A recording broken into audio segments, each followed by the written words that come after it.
ظلمنا أنفسنا وإن لم تغفر لنا وترحمنا لنكونن من الخاسرين. ربنا آتنا في الدنيا حسنة وفي الآخرة حسنة وقنا عذاب النار. يا عالم ما في الصدور أخرجنا يا الله من الظلمات إلى النور. اللهم طهر قلوبنا عن غيرك ونور قلوبنا بنور معرفتك أبدا أبدا يا الله يا الله. رب ارحمهما كما ربياني صغيرا. سبحان ربك رب العزة عما يصفون وسلام على المرسلين والحمد لله رب العالمين. وعليكم السلام ورحمة الله.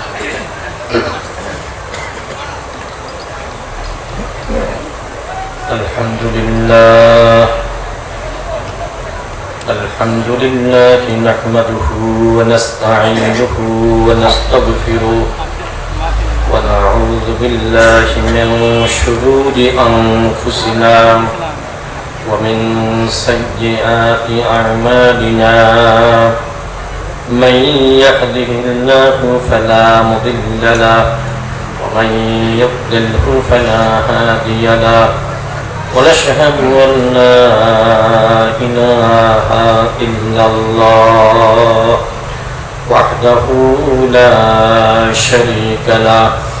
ونشهد أن محمدا عبده ورسوله. أما بعد فأعوذ بالله من الشيطان الرجيم. بسم الله الرحمن الرحيم. وما خلقت الجن والإنس إلا ليعبدون. وقال تعالى إن الله وملائكته يصلون على النبي يا أيها الذين آمنوا صلوا عليه وسلموا تسليما. اللهم صل على سيدنا ونبينا وشفيعنا وحبيبنا ومولانا محمد صلى الله عليه وعلى آله وأصحابه وبارك وسلم. اللهم صل على سيدنا ونبينا وشفيعنا وحبيبنا ومولانا محمد صلى الله عليه وعلى آله وأصحابه وبارك وسلم. দক্ষিণ শ্যামপুর সর্দারবাড়ি জামে মসজিদ ও এলাকাবাসীর উদ্যোগে আয়োজিত আজকের এই মাহফিলের মোহতারাম সভাপতি মুআজ্জাজ উলামায়ে কেরাম, সুধী মণ্ডলী, সর্বস্তরের ভাইয়েরা, পর্দার আড়ালে মা ও বোনেরা, আল্লাহ পাকের দরবারে লাখো কোটি শুকর। আমাদের হায়াতের কিছু অংশ আজকে সুন্দর একটা পরিবেশে, রুহানি পরিবেশে, উলামায়ে কেরামের সহবাতে এই জান্নাতের বাগিচায় কাটানোর সুযোগ হলো। আল্লাহ পাক তৌফিক দান করলেন, এর জন্য সবাই শুকরিয়া দান বলি আলহামদুলিল্লাহ। আমরা যত মাহফিলে যোগদান করে থাকি, প্রত্যেকটা মাহফিলেই একটা বিষয়ের মিল আমরা দেখতে পাই। সেটা কি, যখন কোনো আলোচক আলোচনা শুরু করেন, যখন কোনো বক্তা বক্তব্য পেশ করেন, যখন কোনো আলেম ওয়াজ শুরু করেন, আর শ্রোতারা যখন শোনা শুরু করেন, দেখবেন প্রথমেই সবাই কমপক্ষে একবার আলহামদুলিল্লাহ বলে থাকেন। কি বলে থাকেন? এই কথাটা আমাদের অতি পরিচিত কথা, এমনকি এর অর্থ অনেকেরই জানা। অর্থটা কি সমস্ত প্রশংসা কার জন্য? এই কথাটা প্রত্যেকটা মাহফিলে কেন বলে থাকি? নিশ্চয়ই এর পিছনে কোনো কারণ। একটা কারণ হলো, এর দ্বারা আমরা পরোক্ষভাবে স্বীকার করে নিয়ে থাকি যে আমাদের ধন বলে, জন বলে, বুদ্ধির জোরে আসলে এখানে কেউ আসতে পারে নাই, একমাত্র কে তৌফিক দিয়েছেন? কে তৌফিক দিয়েছেন? তাহলে প্রশংসা কার হবে? এই কথাটা আমরা আরবিতে বলে থাকি আলহামদুলিল্লাহ। আরো একটা কারণ হল আল্লাহ তাআলা ওয়াদা রয়েছে, তিনি বলেছেন আমার নেয়ামত বা করুণা বা অনুকম্পা পাওয়ার পর তোমরা যদি শুকর আদায় করতে পারো বা কৃতজ্ঞতা প্রকাশ করতে পারো, তাহলে অবশ্যই অবশ্যই তোমাদের জন্য নেয়ামত বা করুণা আরো বাড়িয়ে দেওয়া হবে। এই ওয়াদাটা কি করেছেন? কি করেছেন? আল্লাহ তাআলা কি কখনো ওয়াদা খেলাপ করেছেন? আগামীতে করবেন? তাহলে বোঝা গেল সত্যিকার আমরা যদি শুকর আদায় করতে পারি, আল্লাহ তাআলা আমাদের জন্য অনেক অনেক নেয়ামত বরাদ্দ করবেন, সে বিষয়ে কোনো সন্দেহ নাই। কিন্তু ভাইরা লক্ষ্য করেছেন, শুকর কিন্তু সবাই আদায় করে না আর করতেও পারে না, কথা ঠিক না? তাহলে আপনারা কেন শুকর আদায় করলেন? কারণ হলো আপনারা নেয়ামত পাওয়ার পর খুশি হয়েছেন, কি বলে? সন্তুষ্ট না হলে কেউ শুকর আদায় করতে পারে না। আবার অ্যাক্সিডেন্ট বয়স রয়েছে অজ্ঞতার কারণে, পরিবেশগত কারণে, বন্ধুদের পালায় পড়ে, আত্মীয় স্বজনের পালায় পড়ে, অতি বুদ্ধিজীবী শাস্তে গিয়ে অনেকে আল্লাহ পাকের নেয়ামতকে অস্বীকার করে, আছে না? এমনকি অনেক ক্ষেত্রে কোরআনের বিরুদ্ধে কথা বলে, হাদিসের বিরুদ্ধে কথা বলে, রাসূলের বিরুদ্ধে কথা বলে, আছে না? আর ওটা কিন্তু গজব। আর আপনারা আমরা যেটা পেয়েছি সেটা নেয়ামত। কি? আমরা আল্লাহ পাককে স্বীকার করেছি, কোরআনকে মহব্বত করি, রাসূলকে মহব্বত করি, এটা কি নেয়ামত। আর যারা অস্বীকার করে, বিয়াদবি করে, এটাকে নেয়ামত না গজব? আল্লাহ পাক আমাদেরকে গজব থেকে হেফাজত করেছেন। আবার শুকর আদায় করি আলহামদুলিল্লাহ। নেয়ামত কেন? অনেক আলোচনা, সংক্ষেপে বলি। দেখেন, এই এলাকায় আশেপাশে লক্ষ লক্ষ মানুষের বসবাস, সবাইকে আসতে পারছেন আল্লাহ পাক বাছাই করে, কেমন যেন কুদরতি হাতের ইশারায় ডাক দিয়েছেন, আয় পাগলায়, ওইখানে জান্নাতের বাজার মিলবে। আল্লাহ পাক ইশারা করেছেন, আপনারা আসতে পেরেছেন। আমার মা বোনেরা তারা কিন্তু অনেকে অবস্থান নিয়েছেন। দেখবেন এলাকায় কোনো মাহফিল হলে যারা মুমিন, মনের মধ্যে একটা চাঞ্চল্যের সৃষ্টি হয়, কথা ঠিক না? না যেতে পারলে ভালোই লাগে না, শুধু নিজে নয় অন্যের ভাড়া দিয়ে হলেও আরো সাথে জোয়াল করার চেষ্টা করে। ইমানের আলামত, এর থেকে বড় নেয়ামত আর হতে পারে না। আমার ভাইয়েরা মারা করে, ইমানের থেকে বড় নেয়ামত কি হতে পারে? কেন? ইমানদার সামান্য ইমান থাকলেও কোনো না কোনো সময় সে জান্নাতে ঢুকতে পারে। আর যদি মোটে ইমান না থাকে, আব্বুরা আপনারা ফতোয়া দেন, সে কি কোনোদিন জান্নাতে ঢুকতে পারবে? 1 কোটি বছর, 100 কোটি বছর পর, 1 লক্ষ কোটি বছর। নেয়ামত কত বড় নেয়ামত! আল্লাহ পাক ইমানের মতো দৌলত দান করেছেন। আবার শুকরিয়া তুমি বলে আরেকদিক দিয়ে নেয়ামত হলো এই জাতীয় মাহফিলে অনেকে আসেন, আগে থেকে বুঝছিল না, পরে বুঝ তৈরি হয়, আছে না? দেখবেন আসবার পরে, আগে বেনামাজি ছিল, আসবার পরে নামাজি হয়ে গেছে। আমার প্রমাণ আছে না? একটা দুটো না, হাজার হাজার। তাহলে এখানে আল্লাহ পাকের পকেট থেকে হেদায়েত বসিত হয়, আলহামদুলিল্লাহ। আমি জানি না কার জন্য কতটুকু বরাদ্দ হবে, তবে সবাই দাবি করতে পারি কার কাছে? মামুলি কেউ যেন বঞ্চিত না হয়।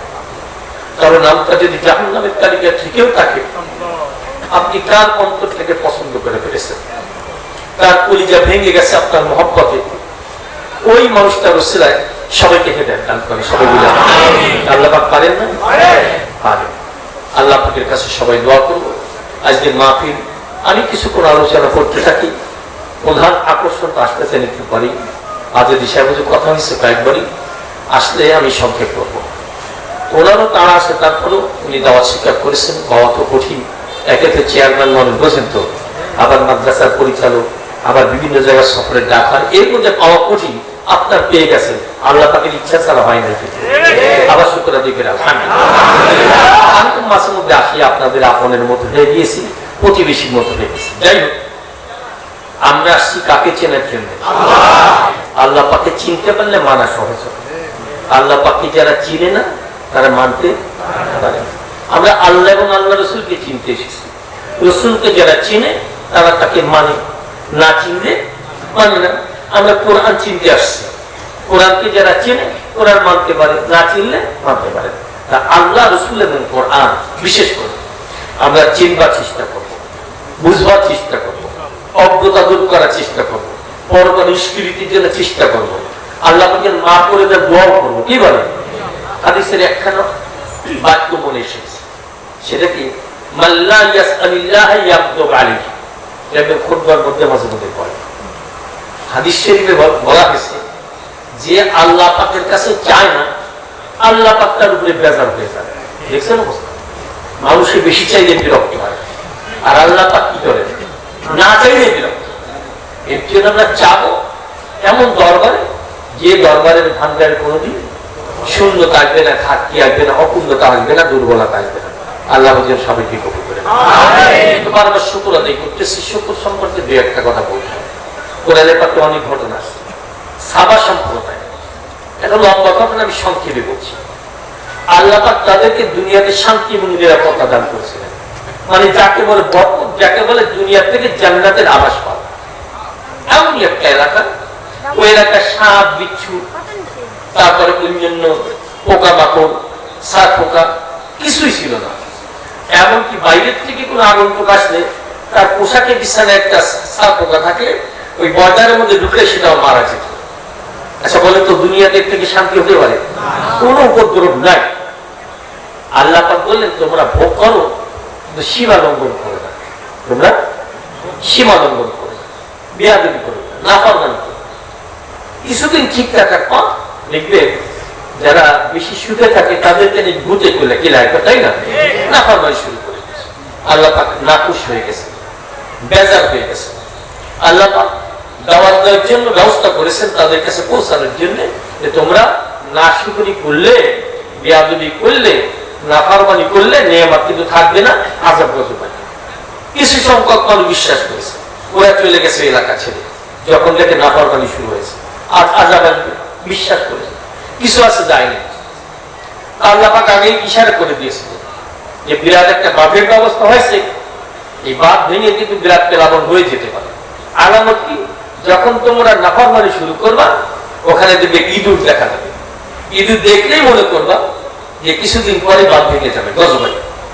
নাফরমানেরা দেখবে কপাল যখন পুড়ে যায়, হিটাইটার মোটেও থাকে না, তাও পেয়েছে কিন্তু সতর্ক হয় না। যেমন আমাদের বাংলাদেশি মানুষ আছে, অনেক নসিহত করা হয় কিন্তু এরপরে বেপরোয়া জিন্দেগি যাপন করে। আছে অনেকে আছে, কপাল যখন পুড়ে যায় হিটাইটার মোটেও থাকে না, ব্যাস ওরা নাফরমানি সীমা লঙ্ঘন করে ফেলেছে। এবার বাঁধ ভেঙে এমন প্লাবন শুরু হয়ে গেছে। 2টা বাগান ছিল ওখানে আগে, 2টা বাগান, এত সুস্বাদু ফল। তাফসীরের মধ্যে উল্লেখ করা হয়েছে, কোন একজন মানুষ মাথার উপরে ঝুড়ি নিয়ে বাগানের এক প্রান্ত থেকে অপর প্রান্তে গেলে কোনো কষ্ট করা লাগতো না, কাঁচা পাকা মিষ্টি সুস্বাদু ফলে ওই ঝুড়ি ভরে যেত। কত মজা! মানে কোনো তিক্ত ফলের গাছই না। এরপরে প্লাবন শুরু হয়ে গেল, আবার পানি টানার পর নতুন করে গাছ উঠল। ঠিক একই বাগানে এবার এমন গাছ উঠলো, তিক্ত বিস্বাদ ফলওয়ালা গাছ, যেটার ফল কোনো মিষ্টিও ছিল না, সুস্বাদু ছিল না, কাঁটাওয়ালা গাছ। তাহলে কি হলো? নিয়ামতের জায়গায় কি হয়ে গেছে? গজব এসে গেছে। নিয়ামতের শুকর আদায় না করলে কি হয়? গজব আসে। বানি ইসরাইল সম্প্রদায়ের কথা শুনেছেন আপনারা? আল্লাহ পাক কত নিয়ামত দান করেছিলেন। মানে কোনো চাষাবাদ দরকার নেই, কোনো ব্যবসা বাণিজ্য দরকার নেই। সকালবেলা যাবে, দেখে যেমন কুয়াশা পড়ে, শিশির পড়ে, বরফ পড়ে, ওই কাটা জান্নাতি খাবার পড়ে আছে। যে যত পারে খাবে, কিন্তু সীমা লঙ্ঘন করবে। এমন কিছু পাখিও আল্লাহ পাক পাঠালেন, সহজে ধরেন, কোন ফাঁক কথা লাগতো না। বলছে খবরদার সীমা লঙ্ঘন করলো না, নাফরমানি করলো। ওরা কিন্তু নাফরমানি করেছে। এরপর কি হয়েছে? মান্না সালত তো চলেই গেছে। 40 বছর যাব এমন মারাত্মক পেরেশানিতে তাদেরকে রাখা হয়েছে। কোরআনে পাকের ঘটনা আছে। আমরা কি বুঝতে পারলাম? নেয়ামত পাওয়ার পর আল্লাহ পাককে ভোলা যাবে না, শুকর আদায় করতে হবে, না শুকরি করা যাবে না। আজকে এই মহল্লার মধ্যে, এই এলাকার মধ্যে সবচেয়ে বড় নেয়ামত আমরা প্রাপ্ত হয়েছি। আরেকবার শুকর আদায় করবো না? আরেকবার করতে পারবো না? আল্লাহ পাককে চেনার জন্য আল্লাহ পাকের কয়েকটা নাম আপনাদের সামনে পেশ করব। তার জাতি নাম হলো আল্লাহ। আমাদের রবকে সৃষ্টিকে নিয়ন্ত্রণ তিনি করেন। কি বলে? তার হুকুম ছাড়া গাছের একটা পাতা ধরতে পারে, আর যাকে ইচ্ছা ধনী করতে পারেন, যাকে ইচ্ছা গরিব করতে পারে, তাই না? নদীর এক পাশ ভাঙতে পারে আর একটা চর হতে পারে। আচ্ছা, আপনাদের ঈমান সম্পর্কে যদি ধারণা নিতে চাই, আল্লাহ পাক ইচ্ছা করলে সারা পৃথিবী যত জলরাশি আছে অল্প সময়ের মধ্যে শেষ করে দিতে পারেন না? হ্যাঁ, পাহাড় পর্বত সব ধুলি কণা বানিয়ে টোটাল জমি সমতল করে দিতে পারেন না? আল্লাহ, যার হাতে সব ক্ষমতা, যা ইচ্ছা দেয় তাকে কেউ কাবু করতে পারে না। কিন্তু কপাল যখন খুলে যায় তখন কি হয়? হিতাহিতা মোটেও থাকে না। একজনে ফেরাউন কি বলেছিল? আনা রাব্বুকুমুল আ'লা। নাউযুবিল্লাহ। জগৎবাসী দেশবাসীর উদ্দেশ্যে ভাষণ দিয়েছিল, আমি তোমাদের বড় রব। নাউযুবিল্লাহ। জেনে নাই কাকে? কপাল খুলে গেছে, আমি তোমাদের বড় রব। দেখবেন যারা নিজেদেরকে মনিব মনে করে, সর্দার মনে করে, ওরা অনেকে জালেম হয়ে থাকে, জুলুম বেশি করে, জুলুম শুরু করছে মারাত্মক। এখন মুসা আলাইহিস সালামের উম্মতেরা পেরেশান, এত জুলুম কিভাবে সহ্য করবো? মুসা আলাইহিস সালাম সান্ত্বনা দেন, তোমাদের কোনো সমস্যা নেই, আল্লাহ আমাকে সাহায্য আসবে, খুব তাড়াতাড়ি আসবে। জুলুম অত্যাচার করতে করতে সীমা লঙ্ঘন যখন হয়ে গেছে, আল্লাহ পাক আরো গজব নাযিল করেছেন। মানে ওর ঈমানের নূরটা ছিল সব বের হয়ে গেছে, এখন পুরা বদলা হয়েছে। দেখবে সীমা লঙ্ঘনকারী যখন হয়, জুলুম অত্যাচার বাড়াতে বাড়াতে তখন কাউকে আর বাদ দেয়, এমনকি নবীদেরকে হত্যা করতে চায়, নবীর অনুসারী তাদেরকে হত্যা করতে চায়। আল্লাহ পাক বললেন, আমার নবী মুসা আপনার অনুসারীদেরকে নিয়ে দেশ ছেড়ে চলে যান, সতর্ক থাকবেন, রাত্রবেলায় যেন আপনাদের কি কেউ আক্রমণ না করতে পারে, শত্রু বাহিনী পিছনে আসবে। মুসা আলাইহিস সালাম জানিয়ে দিলেন, তোমরা রাত্রবেলায় রওনা করবে, পিছনে শত্রু বাহিনী আসবে। কার বাহিনী? কার বাহিনী? সেটা ফেরাউনের বাহিনী। ব্যাস, রাত্রবেলায় রওনা করেছে। ওদিকে রাষ্ট্রের সাথে সংবাদ হয়ে গেছে যে চলে গেছে কারা? মুসা আলাইহিস সালাম তার অনুসারীরা চলে গেছে। এবার রাত দরবারে কিন্তু ঘন্টা পিটানো হয়েছে, তাড়াতাড়ি সাজো, রেডি হও, মুসা আলাইহিস সালামের অনুসারীদেরকে কি করো? পশ্চাৎ।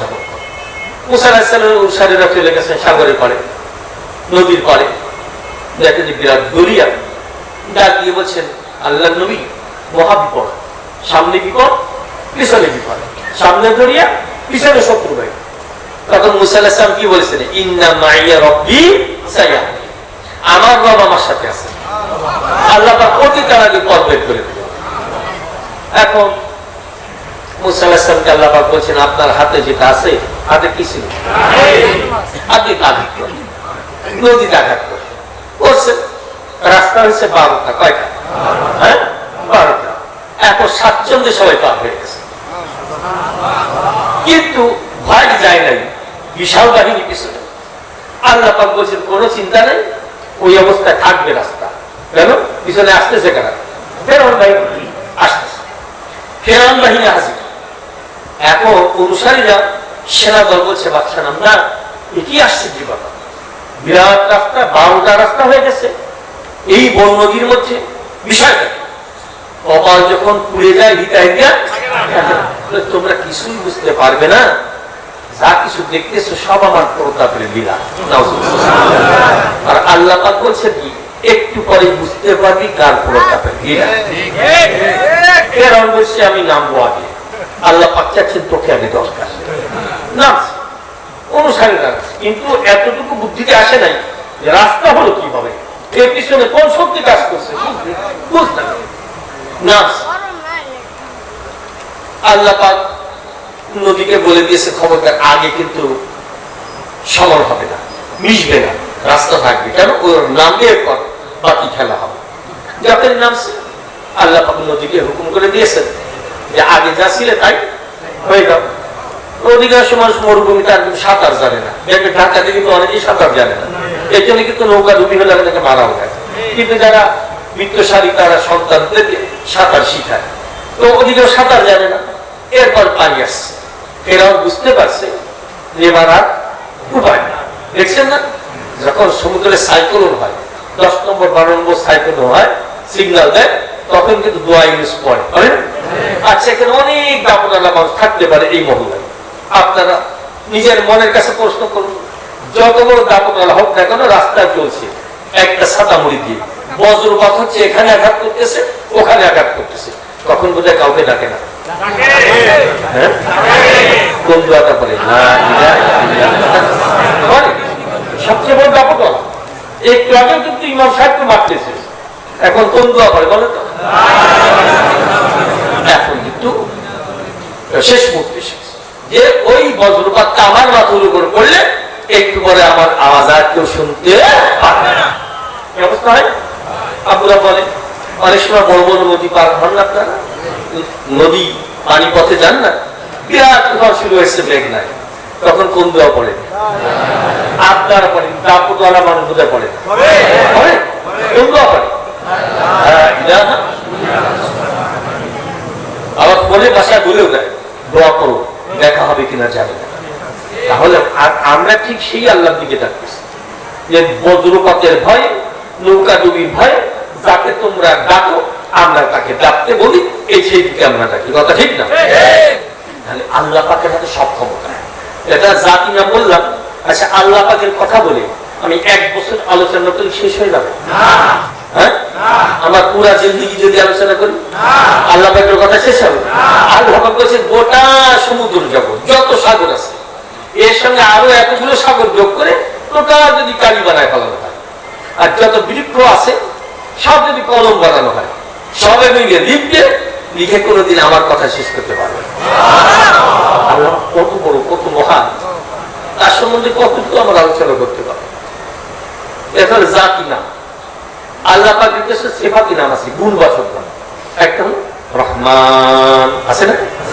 হ্যাঁ, বিসমিল্লাহির রহমানির রহিম, রহমান, দয়াময়। আল্লাহ পাকের কত দয়া, এক একজন মানুষকে, এক একটা প্রাণীকে আল্লাহ পাকের মায়ার কোটি কোটি কোটি কোটি লক্ষ কোটি ভাগের এক ভাগ পাত্র দিয়েছে। সেই মহব্বতের কারণে কি হয়, আমি আসতেছিলাম মাকে, একজন অভিভাবক ফোন দিয়েছে, কান্নাকারি করতেছে, সন্তান হয়ে গেছে, হুজুর দোয়া করবেন, আমার কলেজে পড়াশোনা ফিরে আসবে জানি না, আমার মনে হয় কয়েক রাত পর্যন্ত ঘুমাতে পারবে না সন্তান যতক্ষণ না আসবে। আচ্ছা, আমার মারা, মা বোনেরা যারা আছে, মনের কাছে প্রশ্ন করুন তো, সন্তানটা গেছে, আসবার কথা রাত 8টায়, 10টা বেজে গেছে, তখন টেনশন পেরেশানি কাজ করে কি করে? যদি সারা রাত না আসে, একটা কি জিমানিও আসে মায়ের চোখে? মায়া দান করেছেন প্রাণী, ছোট্ট ছোট প্রাণীর মধ্যে দেখে মুরগির বাচ্চা নিয়ে ঘোরাঘুরি করতেছে, হঠাৎ করে একটা বাচ্চা চিলে নিয়ে গেছে, বুড়িটা যতক্ষণ পর্যন্ত পারে উল্টে উল্টে চিলের পিছনে যায় না। মায়া, মায়ার কারণে বেশ কয়েক বছর আগে আপনারা ঘটনা জানেন, রাঙ্গামাটি যে বিরাট হ্রদের মধ্যে স্বামী স্ত্রী উঠছে, তুফান শুরু হয়ে গেছে, হয়তো সাঁতার জানে না, নৌকা ডুবি হয়ে গেছে। কয়েকদিন পরে লাশ পাওয়া গেল, স্বামী স্ত্রীকে জড়িয়ে রাখছে, স্ত্রী স্বামীকে জড়িয়ে ধরে রাখছে, এখন ওই অবস্থায় মারা গেছে দুইজন। মহব্বত, এই দয়া, এই মায়া দান করেছেন লক্ষ কোটি ভাগের 1 ভাগ যদি এতটুকু হয়, যিনি রহমান, তার কুদরতি কলিজায় কত মায়া, তাকে চিনতে পারলে মারা সম্ভব। রহমান, যেটি সংক্ষেপ করতে হবে, ওখানে আকর্ষণ আসলে ছেড়ে দেব। আর দু একটা সিফাতি নাম সম্পর্কে যেটা আল্লাহকে একটু চেনার জন্য চেষ্টা করতেছে। কি বলে? আল্লাহ পাকের একটা নাম হলো আলিম, তিনি সব কিছু জানেন। ইন্নাল্লাহা আলিমুম বিযাতিস সুদূর, প্রত্যেকটা মানুষের অন্তরের মধ্যে জল্পনা, কল্পনা, পরিকল্পনা, সব খবর কার কাছে আছে? সব জানেন। আপুরা, আমাদের মনের মধ্যে যে জল্পনা, কল্পনা, পিপাসা, কে জানে? আমার কোন যুবক আব্বু কোন মনের মধ্যে যদি পিপাসা কাজ করে, দেখি না একটু হিদায়াত প্রাপ্ত হই কিনা, দেখি জান্নাতের রাস্তা খুঁজে পাই কি পাই না,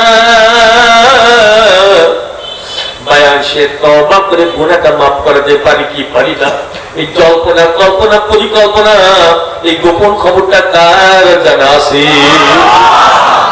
আবার কোন দুষ্ট বাইরে রাস্তায় যখন পরিকল্পনা নাই, আগামীকাল অমুককে আঘাত করব, আঘাত করে তার থেকে মাল ছিনতাই করব, ডাকাতি করব, অমুকের মেয়ের সংগ্রামের হানি ঘটাবো, এই অবৈধ পরিকল্পনা যখন করে খবরটা কার কাছে থাকে?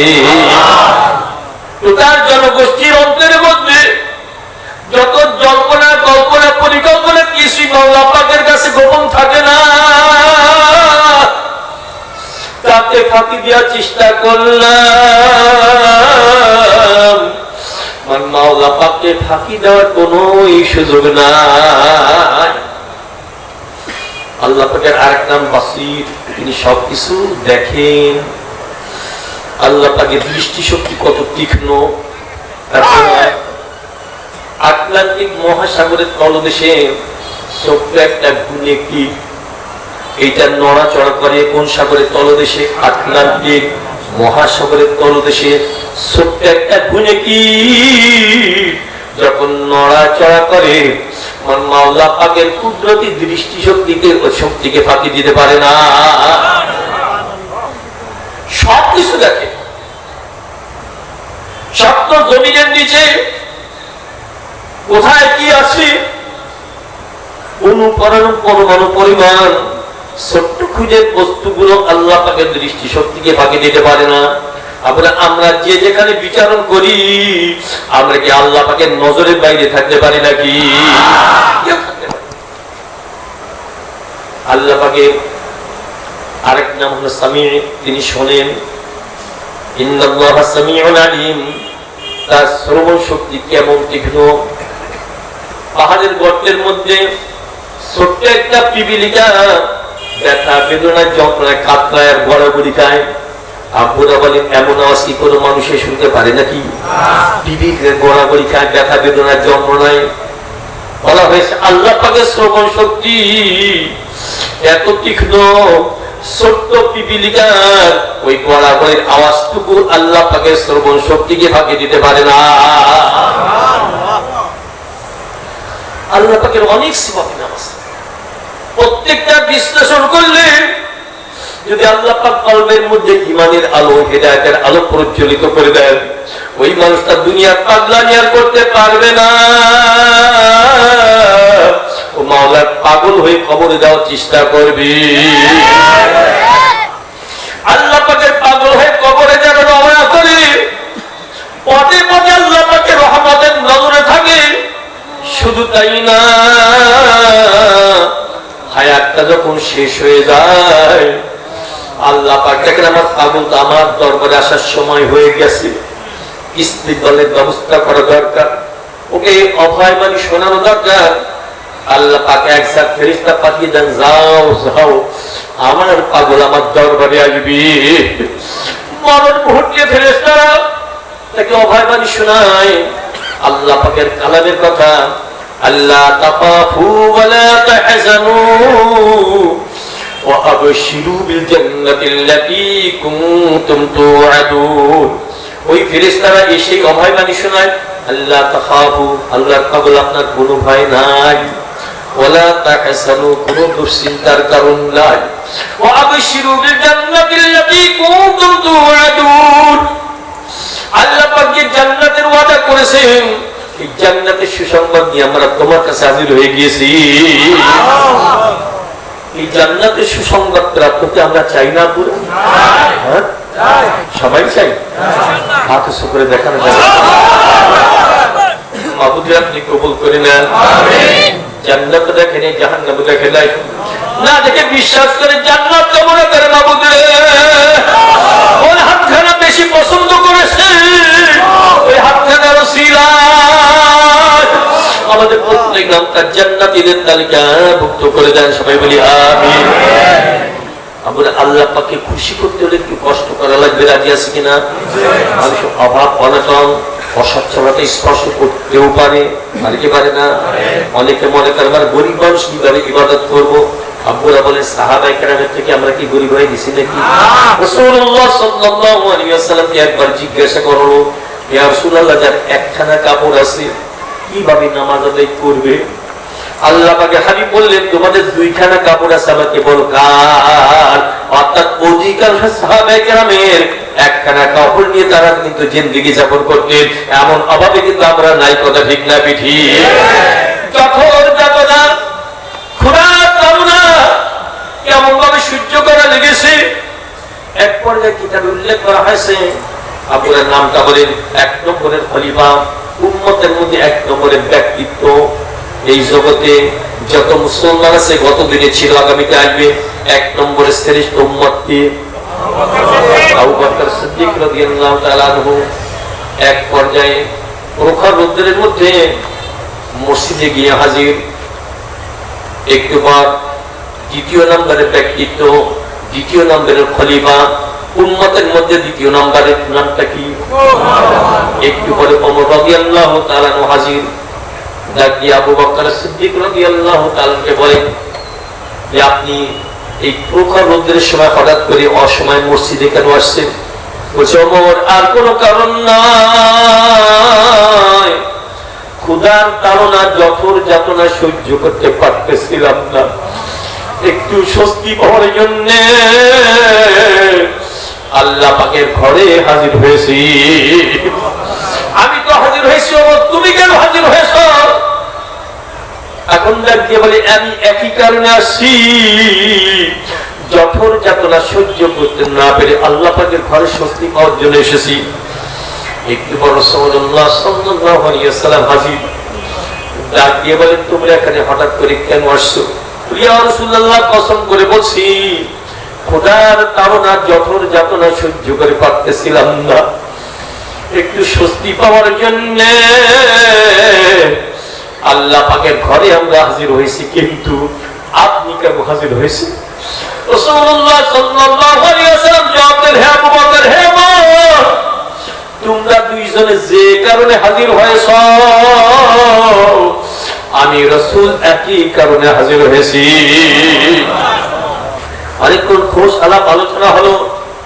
এবার অবস্থান শেষ করে 3 জনে রওনা করলেন।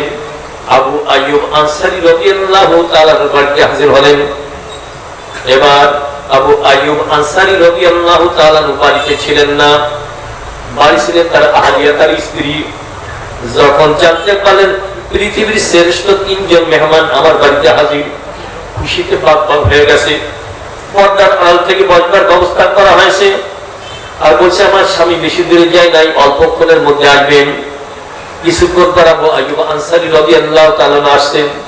দেখেন পৃথিবীর শ্রেষ্ঠ 3 জন মেহমান আমাদের বাড়িতে হাজির, খুশিতে পাক হয়ে গেছে। বিবিকে বলে খানা পাকাও, রুটি তৈরি করো, বকরিও জবাই হয়ে গেল। এদিকে খেজুর গাছের থেকে 1 কাঁদি খেজুর এনে আল্লাহ পাকের হাবিবের দরবারে হাজির করা হলো। ইয়া রাসূলুল্লাহ, একটু পরে খানা পরিবেশন হবে, আপনারা এই খেজুর খেতে থাকেন। খানা খেতে খেতে খেজুর খেতে খেতে এবার খানা এসে গেছে, রুটি তৈরি হয়ে গেছে, বকরির গোশত পাকানো হয়ে গেছে। রাসূলুল্লাহ সাল্লাল্লাহু আলাইহি ওয়াসাল্লাম মুখে দেন না। তিনি মুখে না দিলে আবু বকর সিদ্দিক রাদিয়াল্লাহু তাআলা তিনিও মুখে দিতে পারেন না, আর তিনি না দিলে ওমর ফারুক রাদিয়াল্লাহু তাআলা তিনিও মুখে দিতে পারেন না। একটু পর দেখা গেল কয়েক পিস রুটি নিয়ে বাম হাতের উপরে রাসূলুল্লাহ সাল্লাল্লাহু আলাইহি ওয়াসাল্লাম রাখলেন, আর কয়েক পিস গোশত তার উপরে রাখলেন। এবার ডাক দিয়ে বললেন, আবু আইয়ুব, এই রুটি আর গোশত তুমি নিয়ে যাও আমার ফাতেমার কাছে। আমার ফাতেমা 3 দিন পর্যন্ত খানা খায় না। আমার ফাতেমা যতক্ষণ পর্যন্ত মুখে খাবার না নিবে আমি রাসূলের মুখে খানা ওঠে না। আমার গরিব ভাইরা, গরিব আব্বুরা, কেন আফসোস করো? যত অসচ্ছল হও না কেন, 2 থেকে 500 বছর আগে তোমাদের জন্য জান্নাত বরাদ্দ হয়ে যাবে। দুনিয়ার কষ্ট কষ্ট নয়, কষ্ট হলো কবরে। দুনিয়ার কষ্ট কষ্ট নয়, কবর হত্যা কষ্ট হলো কিয়ামতের ময়দানে। দুনিয়ার কষ্ট কষ্ট নয়, কষ্ট হলো জাহান্নামে। আপনারা সত্য জিন্দেগি কিন্তু ছাড়াই লাগবে। প্রত্যেকটা দিন প্রায় আমাদের সুখ সংবাদ শোনা লাগে, কথা ঠিক না বেঠিক? মনের কাছে প্রশ্ন করেন, কত সুখ সংবাদ শুনলাম, কত জানাজা অ্যাটেন্ড করলাম, কতজনের কবরে নিজ হাতে মাটি ফেললাম। আব্বুরা মনের কাছে প্রশ্ন করেন, মন তোমার জন্য একদিন শোক সংবাদ পৌঁছাবে কি হবে না? কত এমন শুরু হয়ে যাবে। উদাহরণ দিয়ে বলি, কথার কথা, কারো যখন আত্মাটা বের করে নিয়ে যায় আজরাইল আলাইহিস সালাম, দেখবেন ওই এলাকা, ওই বাড়ি মহল্লার যেমন একটা চাঞ্চল্যের সৃষ্টি হয়, কথা ঠিক না ঠিক? বিশেষ করে আপন জনেরা ব্যস্ত হয়ে পড়ে। দেখবেন কবর খোঁড়ার জন্য কোদাল নিয়ে কিন্তু গুলিস্তানে যায় কি যায় না? আবার দেখবেন বাঁশবাগানের দিকে কোড়াল খালি করে নিয়ে ছোটে বাঁশ কাটবার জন্য, আবার দেখবেন কাপড় কিনবার জন্য বাজারে ছোটে হয় কি হয় না? শুধু তাই না, বর্তমানে দেখবেন মোবাইল নিয়ে কিন্তু একদল বসে যায় শোক সংবাদ প্রচারের জন্য। দুই কায়দায় কিন্তু শোক সংবাদ প্রচার করে। যারা দূর আত্মীয় স্বজন তাদেরকে সহজেই বলে দেয় ইউনুস আমার দুনিয়া থেকে চলে গেছে, রহিমা খাতুন চলে গেছে। কিন্তু আপন জন ছেলে দাঁড়ে দূরে আছে, তাদের ডাইরেক্ট বলে না, বলে যে তোর আম্মুকে তোর আব্বুকে দেখতে যদি চাস তুই চলে আয়। বড় মেয়েটাকে দূরে বিবাহ দেওয়া, ওই মেয়েটা যখন এমন সংবাদ পায় তোর আব্বুকে দেখতে যদি চাস একটু তাড়াতাড়ি চলে আয়, আব্বুরা কি মনে হয় কলিজায় একটা বড় আঘাত লাগে কি লাগে না? মরতেও দেরি করে না, মনের মধ্যে নানাবিধ সংশয় সন্দেহ সৃষ্টি হয়। আমি যাচ্ছি, তবে আব্বুকে আমি পাবো কি পাবো না, এই সন্দেহের সাথে যায়। কিন্তু আব্বু আগেই চলে গেছে, মেয়েটার কিন্তু খবর নাই। বাচ্চাটাকে কোলে করে নিয়ে দে দৌড়াতে দৌড়াতে যখন বাপের বাড়ির পাশে গুলিস্তান একসাথ মানুষ দেখতে পায়, এবার বলি যায় কিন্তু আরো আঘাত লেগে যায়।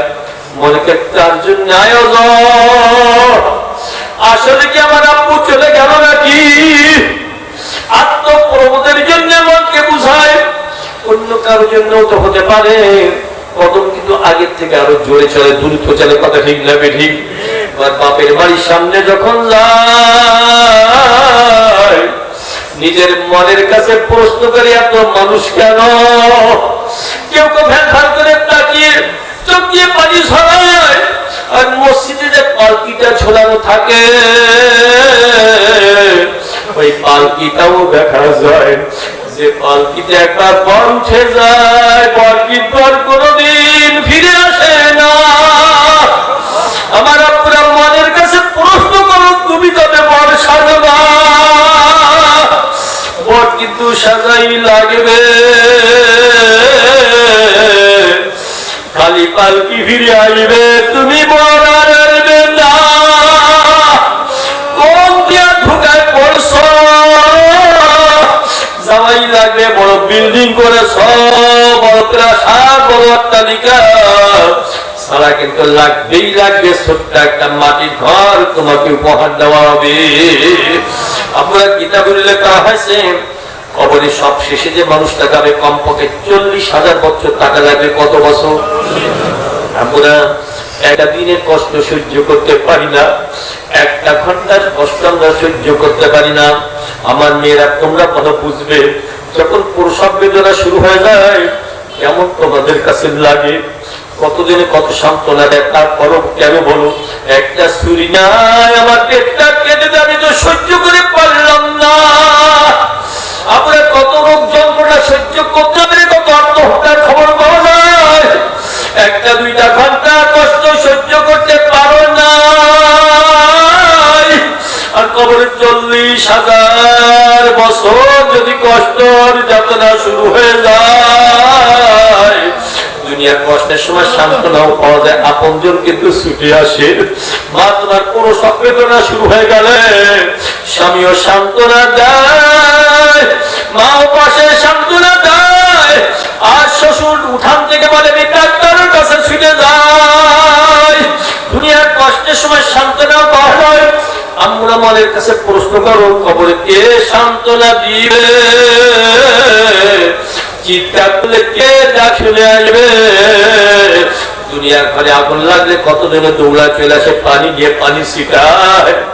আমার 3.5 হাত ঘরে যদি আগুন লেগেই যায়, আমার চিৎকারে একটা বালতি পানি দিয়ে কেউ আসবে না। কোন কোন ঘরের দিকে রওনা করলে 40,000 বছর, এরপরও যখন দেখবে আবার কিয়ামতের জন্য সিংহা ফুৎকার দেওয়া হবে, এবার কিয়ামতের ময়দানে যখন ও মনে করবে আগে তো ভালোই ছিলাম, একই যাতনার ময়দান, দাঁড়ানো যায় না, ছটফট ছটফট করতে থাকবে। সূর্যের নিকটবর্তী অবস্থানে আসবার পর মাথার তালুটা ফেটে টকবক টকবক করে ঘিলু ছুটতে থাকবে। চিৎকার থেকে হাজারি করবে, কান্নাকাটি করবে, ছোটাছুটি করবে, এরপরও রেহাই নাই। দুনিয়ার আসামি ধরার জন্য থানার থেকে পুলিশ ফোর্স পাঠায়, আর কিয়ামতের ময়দানে যারা আসামি হবে আল্লাহ পাক সেদিনও ফোর্স পাঠাবেন ফেরেশতাদেরকে। আল্লাহ পাক ফেরেশতাদেরকে নির্দেশ দিবেন, হে ফেরেশতারা খুযুহু, ধরো, অ্যারেস্ট করে ফেলো। এবার ফেরেশতারা গোটা কিয়ামতের ময়দানে চাপ দিয়ে করবে। এবার ফেরেশতাদের মিজাজ দেখে যখন আসামি দল দৌড়াদৌড়ি ছোটাছুটি করবে, আল্লাহ পাক আগে জানিয়ে দিয়েছেন ইউখাযু মিন মাকানিন করিব, প্রত্যেকটা আসামি নিকটতম জায়গায় অ্যারেস্ট হয়ে যাবে। অ্যারেস্ট হয়ে গেল, এবার আল্লাহ পাক বলবেন ফাকুল্লুহু, হে ফেরেশতারা হ্যান্ডকাপ লাগিয়ে দাও। আবার আব্বুরা হয়তো কেউ কেউ শোনো নাই, মনে করেছে দুনিয়ার পুলিশ হ্যান্ডকাপ লাগা, আবার দুনিয়ার পুলিশ কিন্তু ঘুষ পেয়ে আসামি ছেড়ে যায়, কিন্তু কিয়ামতের ময়দানের পুলিশ ঘুষ চলবে না। একবার হ্যান্ডকাপ লাগানো হয়ে গেলে ফেরেশতারা অপেক্ষা থাকবে, এখন কি করব? আল্লাহ পাক বলবেন সুম্মা জাহিমা সাল্লু, হে ফেরেশতারা ধরে ধরে জাহান্নামের মধ্যে ফেলে দাও।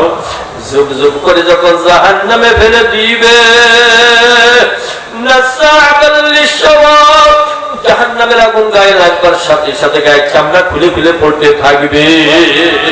আমার পুরো একবার দুইবার নয়, লক্ষ লক্ষ বার, কুল্লামা নাদিজাত জুলুদুহুম বাদদালনাহুম জুলুদান গায়রাহা লিয়াযুকুল আযাব, যতবার চামড়া খুলে পড়বে ততবার নতুন চামড়া তৈরি হবে, আবার খুলে পড়বে আবার তৈরি হবে। লক্ষ লক্ষ বার কত কান্নাকাটি, কত চিৎকার, কত হাজারি, আর বলতে থাকবে রব্বানা আবসারনা ওয়া সামিনা ফারজিনা না'মাল সালিহান ইন্না মুকিনুন। মাহমুদুল ওয়াজা শুনতাম, সব দিকে ফেলেছি। নবী রাসূলুল্লাহ আলী ওলামা বলতে বলতে তাদের কণ্ঠস্বর কেমন যেন বাতা হয়ে আসতো, কণ্ঠস্বর রোধ হয়ে আসতো, বিশ্বাস করতাম না। এখন সব দেখে ফেলেছি, দেখেও এখন সহ্য করতে পারি না। কতক্ষণ সহ্য করা যাবে? আব্বুরা আম্মুরা একটু মনের কাছে প্রশ্ন করো, তাহলে মোরাকাবা করবা। মাহফিল থেকে যাওয়ার পর বাড়িতে যাও, ঘরে যাও, একটা মোমবাতি জ্বালাও। এবার প্রজ্বলিত মোমবাতির উপরে আঙ্গুলটা ধরে দেখো কয় সেকেন্ড সহ্য করতে পারো, দেখবা কলিজা পর্যন্ত কেমন যেন জ্বলে ওঠে। তখন চোখের পানি ছেড়ে দিয়ে আল্লাহ পাকের দরবারে কান্নাকাটি করবা, মাবুদের দুনিয়ার সামান্য মোমবাতির আগুন এক সেকেন্ড সহ্য করতে পারলাম না। আর যে জাহান্নামের আগুনের কথা আপনি কালামে পাকে বলেছেন, পাথর দিয়ে জ্বালানো আগুন, ওই আগুন আমি কিভাবে সহ্য করবো মাওলা? আমি তওবা করলাম, আমার তওবাকে আপনি কবুল করে নেন। আমি জানি না কোন যুবক আজকে তওবা করবে, জানি না। তো আমার মঞ্চে খালি তওবা করে আমার রূপ রাজি আছে কিনা আমি একটু দেখতে চাই, কে কে খালি তওবা করতে রাজি।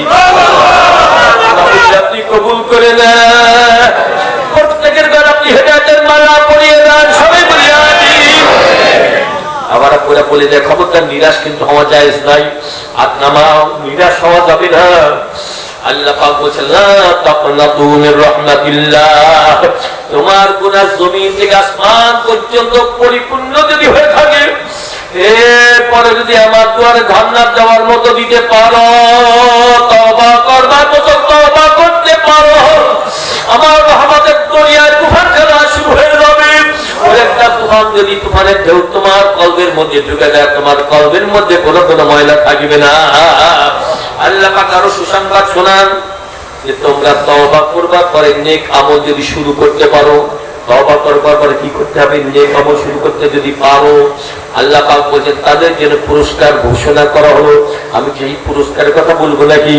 আল্লাহ পাক বলেন বিসমিল্লাহির রহমানির রহিম, মান তাবা ওয়া আমানা ওয়া আমিলা আমালান সালিহান ফাউলাইকা ইউবাদদিলুল্লাহু সাইয়্যাতিহিম হাসানাত ওয়া কানা আল্লাহু গফুরুর রহিম। একটু শুকর আদায় করে আলহামদুলিল্লাহ। আর কোরআন যখন তেলাওয়াত করি, যখন আমরা শুনি, সুসংবাদ আসলে কি বলতে হয়? আলহামদুলিল্লাহ। আযাব মুসিবতের কথা আসলে বলতে হয় নাউযুবিল্লাহ। সুসংবাদ শুনলাম, আল্লাহ পাক বলেন তিনটা সিফাত, তিনটা গুণ তোমাদের মধ্যে যদি দেখা যায়। কয়টা?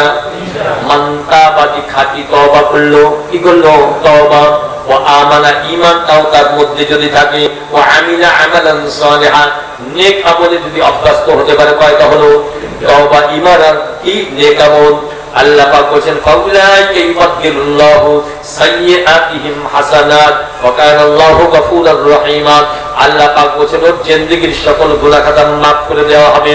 শুধু তাই না, ওর যত পাপ রাশি গুনাহ রাশি সব নেকের দ্বারা পরিবর্তন ঘটিয়ে দেওয়া হবে। এই শুকর আদায় করে আলহামদুলিল্লাহ। আমরা কয়টা গুণের কথা বলেছিলাম? একটা হলো খাঁটি তওবা। আমি দেখতে চাই আবার খাঁটি তওবা করতে কে কে রাজি? আরেকবার একটু দেখান। আলহামদুলিল্লাহ। আপনারা খাঁটি তওবা করতে রাজি আছে কিনা? কিন্তু মনে রাখা লাগবে, আস্তাগফিরুল্লাহ পড়লে কিন্তু তওবা হয় না। আস্তাগফিরুল্লাহ পড়লেই খাঁটি তওবা হয় না। তওবার কয়েকটা শর্ত আছে, বলবো না আপনারা। একটা হলো নিজেকে লজ্জিত হওয়া লাগবে। আদম আলাইহিস সালামকে 250 বছর লজ্জায় আসমানের দিকে তাকান নাই। আল্লাহ পাক কত সুখে শান্তিতে রেখেছিলেন, কেমন ভুলটা করলাম। আগে লজ্জিত হওয়া লাগবে। দেখেন যারা লজ্জিত হয় তারা কিন্তু মাথা উঁচু করে বসতে পারে না, মাথা নিচু হয়ে যায়। একটু মাথা নিচু করে দিয়ে আল্লাহ পাকের দয়া, একটু মাথা নিচু করে দিয়ে মাহবুদ রে আমরা লজ্জিত হয়ে গেছি মাওলা। কত অক্সিজেন গ্রহণ করলাম, কত গ্লাসকে গ্লাস, মনকে মন পানি পান করলাম, আপনার খাবারে সে ভোগ করলাম। আমার পুরো মনের কাছে প্রশ্ন কর, মন অক্সিজেন তো গ্রহণ করলাম, আল্লাহ পাক মাত্র 10টা মিনিট অক্সিজেন যদি সারা পৃথিবীতে বন্ধ করে দেন আর কোনো আওয়াজ থাকবে না। কথা ঠিক না বেঠি? অক্সিজেনের কত প্রয়োজন, কত দরকার, এর অভাব কতটা বুঝতে পেরেছে যারা করোনা রোগী। কথা ঠিক না বেঠি? করোনা রোগী যারা সুস্থ হয়ে গেছে জিজ্ঞাসা করবেন, আমার তো মনে হয় ওদের অবস্থা দেখে যতটুকু উপলব্ধি করেছি, কোটি কোটি টাকার মালিক। এক একটা বান্ডেলে যদি 50,000 টাকা থাকে, যদি এইভাবে স্তূপ দেওয়া হয়, করোনা রোগী যখন মারাত্মক আকার ধারণ করে, ওরে একটা প্রশ্বাস, একটা নিঃশ্বাস টানার বদলে 50,000 টাকা দিতে রাজি হয়ে যাবে। সময় কথা ঠিক না বেঠি? মনের কাছে প্রশ্ন কর, কতবার অক্সিজেন গ্রহণ করেছো? হাজার হাজার লক্ষ লক্ষ বার গ্রহণ করেছো। আল্লাহ পাক একটা নিঃশ্বাসের দাম যদি আমার কাছে চান, ওই অক্সিজেন এমন মাত্র 10টা মিনিট যদি আল্লাহ পাক দুনিয়া বন্ধ করে দেন, দুনিয়া স্তব্ধ হয়ে যাবে, আর কোনো আওয়াজ পাওয়া যাবে না। কথা ঠিক না বেঠি? মন কি মন পানি পান করলাম, মাত্র একটা সপ্তাহ সমুদ্রের পানি যদি চুষে নেওয়া হয় আর জমিনের পানি যদি একবার পাতালি নিচে টেনে আল্লাহ পাক নিয়ে যান, আর সকল পানি যদি বাষ্প হয়ে যায়, একটা সপ্তাহ পরে আমেরিকা থেকে কোনো কঠিন আওয়াজ আসবে না। ইউরোপ নিস্তব্ধ হয়ে যাবে, লন্ডন নিস্তব্ধ হয়ে যাবে, সারা পৃথিবীতে কোনো আওয়াজ আসবে না। এত নিয়ামত ভোগ করলাম, আবার নাফরমানিও করলাম। মাবুদিরা আমি লজ্জিত, আর গুনাহ করব না। কত সীমা লঙ্ঘন করলাম। মুয়াজ্জিন আযান দিয়েছে, মসজিদে ঢুকি নাই, আড্ডা চলে গেছি। মাবুদের আজকেই তওবা করলাম, আর আমি নামাজ তরক করব না। আপনার ডাক যখন আসবে সিজদা দেওয়ার জন্য মসজিদে ঢুকে যাব, আপনাকে সিজদা দেওয়ার জন্য যাই নামাজে যাওয়ার জন্য ব্যস্ত হয়ে পড়ব। এমন একটা সিদ্ধান্ত আজকে আমরা নিতে পারি কি পারি না? আগে যারা নামাজি ছিলাম, আজকে যারা সিদ্ধান্ত নিতে পারি আমরা আর বেনামাজি থাকবোই না, ইনশাআল্লাহ পাক্কা নামাজি হয়ে যাওয়ার সিদ্ধান্ত নিলাম। এই সিদ্ধান্ত নিতে আমরা রাজি আছেন কিনা? কোরআন সিদ্ধান্ত কবে নিতে চান? আরো 1 বছর পর, 2 বছর পর, 6 মাস, 3 মাস? আপনারা মনের কথাটাই বলেন, কবে থেকে সিদ্ধান্ত হবে?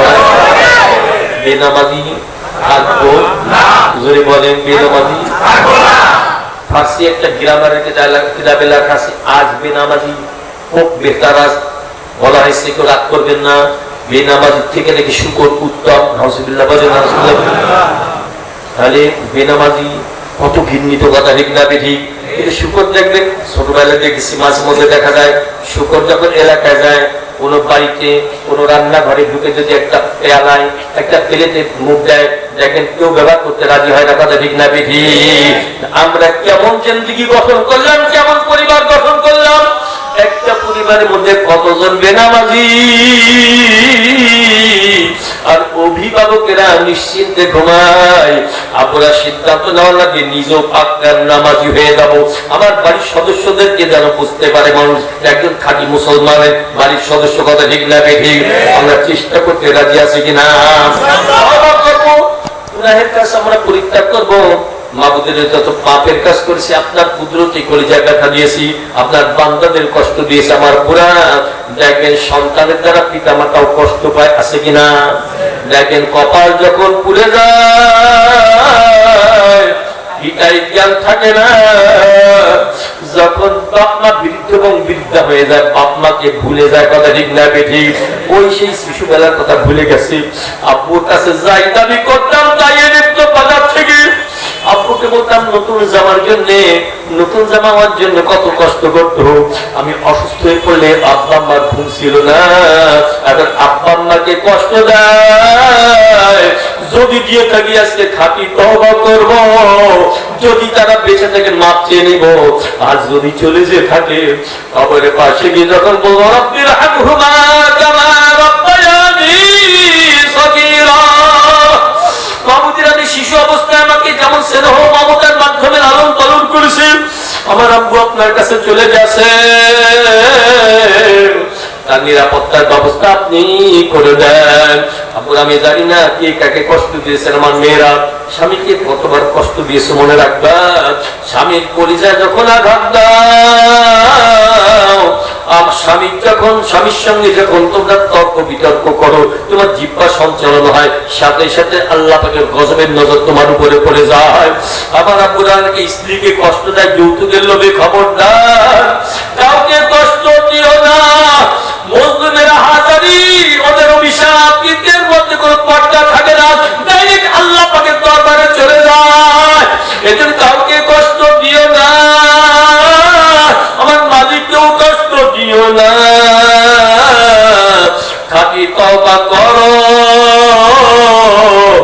মালিকের সঙ্গে এমন ভাবে সাক্ষাৎ করবো আল্লাহ পাক যেন আমাদেরকে বিনা হিসেবে জান্নাতের ফয়সালা করে দেন সবাই বলি আমিন আমি আপনাদের জন্য দোয়া করি আমার জন্য আপনারা দোয়া করবেন আল্লাহ পাক আমাদের সবাই আপনার জন্য জান্নাতীদের তালিকাভুক্ত করে দেন আল্লাহ পাক যেন আমাদের গুনাহগার মাফ করে দিয়ে সত্য পুরুষত সন্তানের মতো নিষ্পাপ বানিয়ে দেন আজকের মাহফিলে যারা আসছেন কিয়ামতের মজার একটা দৃশ্য দেখতে চাই মাহবুদের এদের কারো হিসাব নিকাশ আপনি নেবেন না সবাইকে আপনি বিনা হিসেবে জান্নাতের ফয়সালা করে দেন আমরা একটু জিকির করি আমাদের প্রধান আকর্ষণ আজকে ইনশাআল্লাহ বয়ান করবেন লা ইলাহা ইল্লাল্লাহ লা ইলাহা ইল্লাল্লাহ লা ইলাহা ইল্লাল্লাহ লা ইলাহা ইল্লাল্লাহ লা ইলাহা ইল্লাল্লাহ লা ইলাহা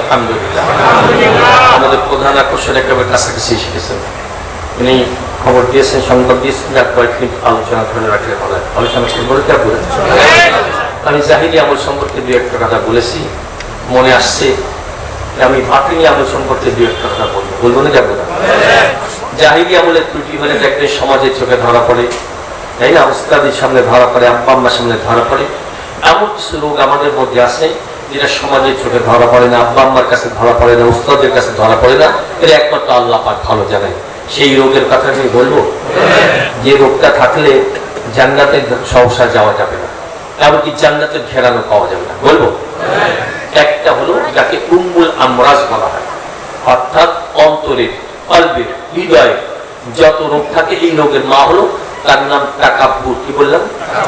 বাংলা বলে অহংকার। বাংলা কি বলে? অহংকার। রাসূলুল্লাহ সাল্লাল্লাহু আলাইহি ওয়াসাল্লাম ইরশাদ করেছেন, এক জাররা পরিমাণ অহংকার কারো কলবের মধ্যে লালন করলে সে জান্নাতের ঘেরানো পাবে না। কি পরিমাণ? এক জাররা পরিমাণ। জাররা কাকে বলে? কাপড় ধুয়ে নিংড়ানোর পরে নাড়বার আগে দিয়ে একটা ঝালা ঝাঁকুনি দেই না, কি বলেন? এরপর কি দেখা যায়? বাতাসে শূন্য স্থানে ছোট্ট ছোট্ট পানি কণা দেখা যায়। এর একটা কণা পরিমাণ অহংকার লালন করলে সে জান্নাতের ঘেরানো পাবে না। এটা কি আমার কথা? বিশ্বাস আমার কথা? রাসূলুল্লাহ সাল্লাল্লাহু আলাইহি ওয়াসাল্লাম। অহংকার কাকে বলে? আমি বড়, আমি ভালো, আমি বড় বক্তা, আমি বড় আলিম, আমি বড় ধনী, আমি বড় শিক্ষিত, আমি বড় বুদ্ধিজীবী। দেখছেন না? অহংকার করতে করতে শেষ পর্যন্ত বুদ্ধিজীবী শাস্ত্রে শাস্ত্রে অনেকে নাস্তিক টাইপের হয়ে যায়। কথা ঠিক? এমনও বলে ফেলে এই যুগে এই জামানায় নাকি কোরআন চলে না। আপনাদের ইমানি চেতনা সম্পর্কে আমি স্পষ্ট হতে চাই। যুগ যাই হোক না কেন, কোরআন চলবে কি চলবে না? আংশিক চলবে না, পুরোপুরি চলবে। আচ্ছা, এবার বলতো যারা বলে কোরআন চলে না বা চলবে না, ওদের নষ্ট হয়ে গেছে কি বলো তো? বিবেকটা নষ্ট হয়ে গেছে। বিবেকটা নষ্ট হয়ে গেছে। হৃদয় জ্ঞান নাই। এই জন্য অনেকে প্রকাশ্যে অনেকে অপ্রকাশ্যে বলে কোরআন নাকি চলে না। আপনার কি বলেন, চলবে কি চলবে? ব্যক্তিগত জিন্দিগিতেও চলবে, পারিবারিক জিন্দিগিতেও চলবে, সামাজিক জিন্দিগিতে চলবে, রাষ্ট্রীয় জিন্দিগিতে চলবে। এটা কি জন্য হলো? অহংকারের কারণ। কি বল? যখন আক্ষরিক জ্ঞান পাণ্ডিত্য বাড়তে বাড়তে এমন একটা হয়ে গেছে, দেশি সনদ বিদেশি সনদ অনেক হওয়ার পর এখন আর ইসলামকে পছন্দ হয় না। যেই বিদেশ থেকে আসে এখন আর লম্বা জবা দেখতে পছন্দ করে না, মাদ্রাসা দেখলে বরদাস্ত করতে পারে না, এবার সুন্নাত দেখলে বরদাস্ত করতে পারে, শেষ পর্যন্ত ভাষণ দিয়ে ফেলে। এই যুগে কোরআন চলে না। কোন রোগের কারণ হয়েছে? অহংকার। বলে কোন রোগের কারণ? আল্লাহ বলছে, ওয়ালা তামশিকিল আরদি মারহা, খবরদার আমার জমিনের উপর দিয়ে দাপটের সঙ্গে চলতে পারবে না। কে বলছেন? ইন্নাকা লান তাখিরকাল আরদা ওয়া লান তাবলুগাল জিবালা তুলা। কার কথা? খবরদার দাপটের সঙ্গে চলতে চলতে আমার জমি তোরা পাড়ায় ছিঁড়ে ফেলতে পারবি না। বুক ফুলিয়ে চলতে চলতে, উঁচু হয়ে চলতে চলতে আমার পাহাড়কে অতিক্রম করতে পারবি না। হাদিস শরীফে উল্লেখ করা হয়েছে, জমিনের উপরে সবচেয়ে আল্লাহ পাকের গজবের নজরে মানুষটা থাকে যে অহংকার নিয়ে জমিনের উপরে চলাফেরা করে। আপনারা আমরা রহমত চাই না গজব চাই? রহমতের দ্বারে অহংকার নিয়ে চলাফেরা করা যাবে না। 2 নম্বর একটা আরো বলবো নাকি? হিংসা, হাসাদ। আরবিতে বলা হয় হাসাদ, বাংলা বলে পরশ্রী কাতরতা বা হিংসা। আরবিতে কি বলে? হাসাদ। রাসূলুল্লাহ সাল্লাল্লাহু আলাইহি ওয়াসাল্লাম ইরশাদ করেন, হিংসাকে যদি লালন করে, হিংসা কাকে বলে? অন্যের উন্নতি পছন্দ করতে পারে না, অন্যের ধ্বংস কামনা করে। আছে কিনা? এটা কি বলে? হিংসা। মনে রাখবে, বড়দের মধ্যে যদি হিংসা আসে, বড়দের মধ্যে হিংসা আসলে নেতার মধ্যে, বড়দের মধ্যে, সরকারের মধ্যে, ইমামের মধ্যে, সভাপতির মধ্যে যদি হিংসা এসে যায়, সে কি হয়ে যায়? দেখবেন স্বেচ্ছাচারী হয়ে যায়। সে কখনো চেষ্টা করে না আমারই চেয়ারে কেউ বসতে পারে, অন্যকে ঘায়েল করার চেষ্টা করে। কথা ঠিক না বেঠি? হিংসা। রাসূলুল্লাহ সাল্লাল্লাহু আলাইহি ওয়াসাল্লাম ইরশাদ করেন যে কাষ্ঠখণ্ডে আগুন লাগালে যেমন কাষ্ঠখণ্ড জ্বলে পড়ে সারকার হয়ে যায়, হিংসা লাগুন করে অন্যকে ঘরে আগুন লেগে সব জ্বলে পড়ে সারকার হয়ে যায়। বড় মুসল্লি হলাম, বড় রোজাদার হলাম, হজ করলাম, হিংসা ছাড়তে পারলাম না। মনে রাখা লাগবে, যতই আমাকে মুসল্লি বলা হোক না কেন,